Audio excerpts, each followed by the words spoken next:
तो मूवी की शुरुआत होती है एक प्लेग्राउंड को दिखाते हुए जहाँ पर कुछ बच्चे खेल रहे होते हैं। वहीं पर कुछ सिक्योरिटी गार्ड्स भी होते हैं जो उन पर नजर रखे हुए थे, जैसे उनकी सारी एक्टिविटीज का ख्याल रख रहे हों। और उन सिक्योरिटी गार्ड्स के कान के पास एक वेन या किसी सर्जरी का निशान होता है, जैसे यहाँ से ऑपरेट किया गया हो। उस टाइम गुजरते ही अचानक वहाँ पर सायरन रिंग होने लग जाता है, जैसे किसी चीज का वार्निंग अलार्म हो। और यही नहीं, बच्चों के हाथ में जो वॉच होती है वो भी बीप करने लगती है। और इस सब के बाद बच्चे एक लाइन बनाकर किसी दूसरी जगह की तरफ जाने लगते हैं। वो अलग ही दुनिया थी, ऐसे लग रहा था जैसे जमीन का कोई अलग ही हिस्सा हो जो कि बहुत ज्यादा ऊपर था। अब यहाँ पर हमें एक बहुत बड़ा राज पता चलता है कि गार्ड्स के कानों के पास जो लाइंस थी वो कोई सर्जरी की लाइन थी। उन पर ह्यूमन स्किन लगाई हुई थी जिसे वो लोग बार बार सेट करते थे और वो मॉन्स्टर्स थे। असल में तो उनकी स्किन पर बाल थे। अब यहाँ पर हमें एक मिस्टीरियस सा आदमी देखने को मिलता है जिसकी स्किन उतरने वाली होती है तो वो उसे वापस अपनी जगह पर करता है। और अब रही बच्चों की बात कि उन्हें कहाँ पर ले जाया गया,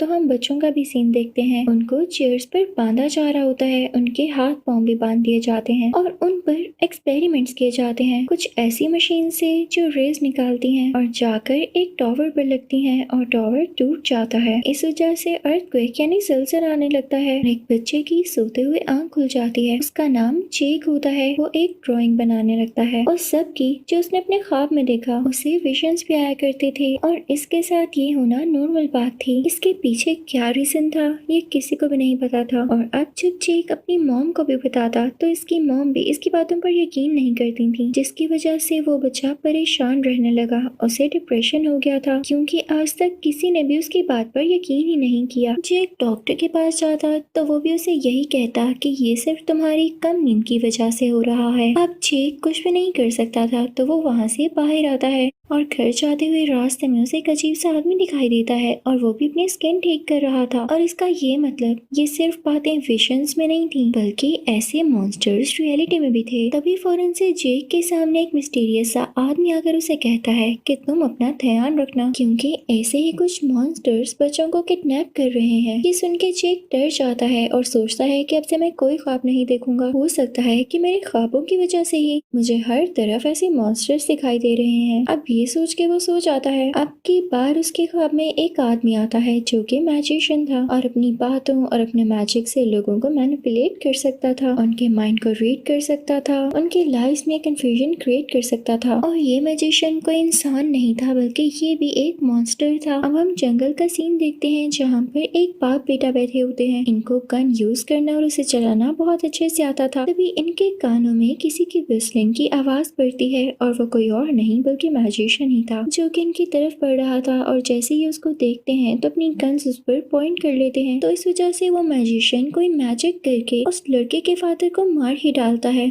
और उसकी फौरन से डेथ हो जाती है। लेकिन वो उस लड़के को कुछ भी नहीं कह पाता था क्योंकि वो एक प्योर सोल थी। वो लड़का किसी से नहीं डरता था और जब वो मैजिशियन मुड़कर जा रहा होता है तो वो प्योर सोल उसे पीछे से शूट कर देती है। यानी यही इंसान, लड़का और मैजिशियन भी किसी से कम नहीं था। तो वो उस बुलेट को अपने हाथ से ही पकड़ लेता है। अब जेक अपने ख्वाब में एक पुरानी सी बिल्डिंग देखता है जो कि किसी घर की जैसी थी। वो अब की बार भी अपनी नींद से बहुत ज्यादा डर कर उठता है और पेपर पर उसे ड्रॉ करने लगता है। वो समझ चुका था इस घर के साथ कोई ना कोई चीज तो जरूर एसोसिएटेड है। तो वो इंटरनेट पर सर्च करने लगता है, लेकिन उसे जब कोई इन्फॉर्मेशन नहीं मिल पाती तो वो अपने स्केच के पिक्चर इंटरनेट पर अपलोड कर देता है और सबसे कहता है कि अगर किसी को इस घर के बारे में कुछ भी पता चले तो वो मुझसे कांटेक्ट करे। और जब वो बाहर जाता है तो उसकी मॉम उसे बताती है कि उसे आज भी डॉक्टर पर जाना होगा, लेकिन इन दो लोगों के साथ जो कि अभी भी उसके घर में आए थे। लेकिन जैक को वो आदमी बिल्कुल अच्छे नहीं लग रहे होते क्योंकि असल में वो भी मॉन्स्टर्स थे जिन्होंने ह्यूमन स्किन पहनी हुई थी और वो यहाँ पर जेक को किडनैप ही करने आए थे। इतनी ही देर में जेक को उस घर का एड्रेस भी मिल ही जाता है तो वो वहाँ से भागते हुए उस तरफ जाता है। लकीली वो घर जेक के बहुत पास था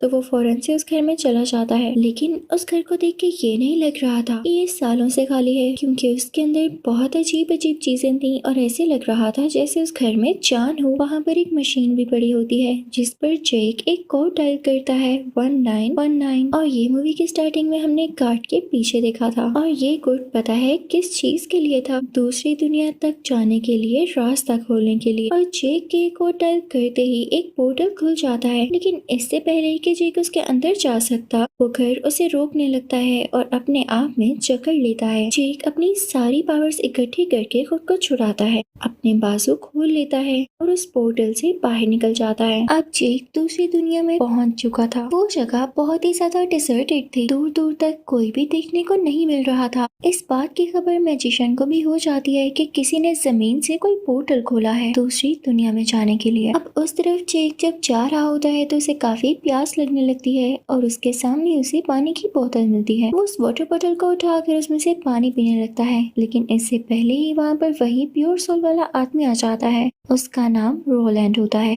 रोलैंड जेक पर गन पॉइंट कर लेता है। जेक जब रोलैंड को देखता है तो उसका तो मुंह खुला रह जाता है, क्योंकि कुछ ही टाइम पहले तो उसने विजन्स में इसको देखा था। रोलैंड उससे पूछता है कि तुम कौन हो। जेक उसे बताता है, लेकिन रोलैंड उस पर बिलीव नहीं करता। वो उसे उठाकर कहता है कि मैं तुम्हें खाई से नीचे फेंक दूंगा, मुझे बताओ क्या तुम उसी मैजिशियन के बंदे हो। तो जेक उसे कहता है, नहीं मैं तो छोटा सा हूँ, मुझे ख्वाब आते हैं और उन ख्वाबों में ही मेरे विजन्स छुपे हैं। वो रोलैंड को अपनी ड्रॉइंग्स भी दिखाता है जो कि उसने अपने विजन्स के बाद बनाई। तो रोलैंड समझ जाता है कि ये बच्चा सच बोल रहा है और उसे अपने साथ लेकर उस मैजिशियन की सर्च में निकल जाता है। अब उस मैजिशियन को जब पता चल चुका था कि किसी ने पोर्टल खोला है तो वो सीधा उस घर में जाता है। वहाँ पर उसे लकड़ी का एक छोटा सा टुकड़ा मिलता है जिस पर जेक का खून लगा हुआ था। वो सीधा उस लकड़ी के टुकड़े को एक आदमी के पास लेकर आता है जो कि मॉन्स्टर था और खून को टेस्ट करके उसके बारे में सब कुछ बता सकता था। वो आदमी इसके खून को टेस्ट करता है और मैजिशियन को बताने लगता है कि उस बच्चे का नाम जेक है और वही पोर्टल में गया है।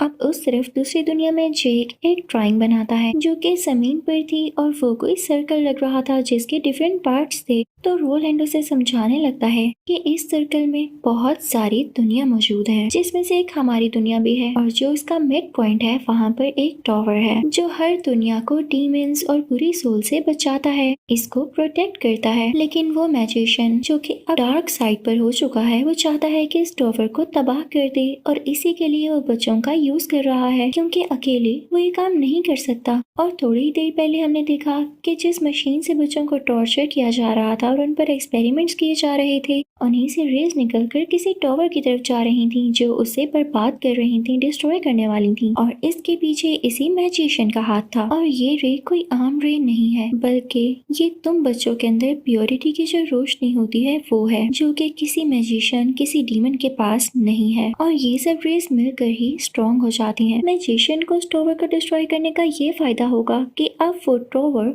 किसी भी दुनिया को प्रोटेक्ट नहीं कर सकेगा और वो हर दुनिया में जाकर राज करेगा और इस वजह से बहुत सारे अर्थक्वेक्स आएंगे। तभी तो तुम्हें बार बार केयरफुल रहने के लिए कहा जाता था, क्योंकि वो तुम्हें भी यूज करना चाहता है। जेक की बातें सुन ही रहा होता है कि तभी जेक को अपने फादर की आवाज आती है और वो उस तरफ चल पड़ता है। रोलैंड को बताए बगैर वो उसके फादर की शक्ल का ही कोई आदमी होता है। जेक उस तरफ बढ़ने लगता है और अपने हाथ आगे करता है, लेकिन साथ ही वो आदमी एक मॉन्स्टर में बदल जाता है, क्योंकि वाकई वो मॉन्स्टर ही था जिसने जेक के फादर का रूप लिया हुआ था। इससे पहले कि वो जेक को पकड़ता या उसे नुकसान पहुंचाता, पीछे से रोलैंड आ जाता है और उस मॉन्स्टर पर अंधाधुंध फायरिंग स्टार्ट कर देता है, यानी उसे बहुत ज्यादा शूट करता है। वो मॉन्स्टर वहाँ से चला जाता है। उसके जाते ही एक और मॉन्स्टर आता है और रोलैंड को ऊपर हवा में उठा लेता है। उसे काफी चोट आती है। इसके बाद वो मॉन्स्टर जेक की तरफ बढ़ता है, ये सोचते हुए कि रोलैंड तो अब जख्मी है तो जेक को मेरे हाथों से ये नहीं बचा सकता। लेकिन ये उसकी भूल थी। रोलैंड किसी को भी अकेला नहीं छोड़ सकता था। वो उसको भी शूट करके मार देता है।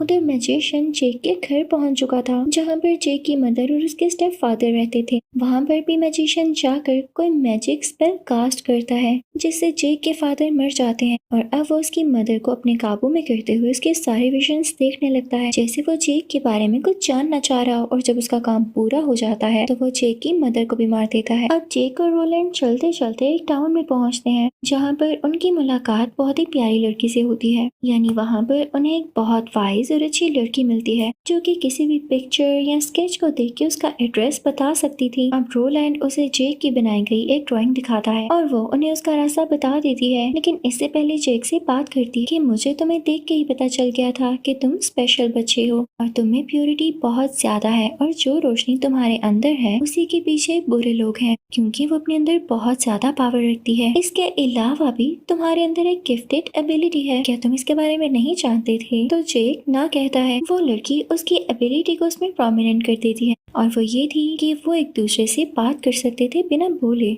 यानी वो किसी से भी टेलीपोर्ट के जरिए बात कर सकता है। अब वो लड़की जेक से कहती है कि तुम्हें जो जो विजन्स आते हैं क्या तुम मेरे साथ शेयर कर सकते हो, मैं इसमें तुम्हारी मदद करूंगी। तो जेक अपने विजन्स उसके साथ शेयर करने लगता है और अब उस लड़की को पता चल जाता है कि इन्हें कहाँ जाना चाहिए और क्या करना चाहिए। वो सीधा रोलैंड के पास जाकर उसे बताती है, लेकिन यहाँ पर एक मसला हो जाता है। उस जगह तक जाने के लिए बहुत सारी मुश्किलों को काटना था और वो रास्ता भी बहुत लंबा था, यानी इन्हें आधा साल यानी 6 महीने लग सकते थे और बीच में इनकी जान को भी बहुत खतरा था। तो तभी वहाँ पर जेक आता है और रोलैंड से कहता है, घबराने की बात नहीं है, मुझे उस मैजिशियन के एक और ठिकाने के बारे में पता है। वो उसकी बेस है जहाँ पर उसका एक और पोर्टल है और उसी को यूज करते हुए हम इस जगह तक जा सकते हैं और वो जगह अर्थ में ही होती है। तो ये दोनों अब उस पोर्टल तक जाते हैं और उसमें से होते हुए अर्थ तक आ ही जाते हैं। लेकिन इस बात की खबर भी मैजिशियन को हो गई थी, तो वो अपने कुछ मॉन्स्टर्स को भेजता है इन पर अटैक करने के लिए और ये सब उन टाउन के लोगों पर भी अटैक करने लगते हैं, उन्हें डराने लगते हैं, उनकी चीजों को डिस्ट्रॉय करने लगते हैं। वो हर तरफ आग लगा देते हैं। तो रोलैंड जेक से कहता है, घबराना नहीं, मैं सब संभाल लूंगा। दूसरी तरफ से मैजिशियन उन सब डिमंस को कंट्रोल कर रहा होता है। अब रोलैंड अपनी गन तैयार कर लेता है। आग में से वो सब डिमंस निकल कर बाहर आ रहे होते हैं, लेकिन रोलैंड उन्हें फौरन से शूट कर देता है। एक लड़की रो रही होती है क्योंकि उसके घर वाले अंदर होते हैं और डीमंस ने उनके घर को तबाह कर दिया होता है। तो रोलैंड उस घर के अंदर जाकर भी उन डीमंस को शूट कर देता है। अब रोलैंड का ध्यान बाहर होता है और उसकी गन में कुछ बुलेट्स नहीं होती और जैसे वो अपनी गन में बुलेट्स लोड करने वाला होता है तो ऊपर से मॉन्स्टर यानी डीमन आकर उस पर अटैक कर देता है। उसकी सारी बुलेट्स नीचे गिर जाती हैं। वो रोलैंड का सर टेबल पर रखकर उसके फेस और उसकी बॉडी पर पंचेस मारने लगता है,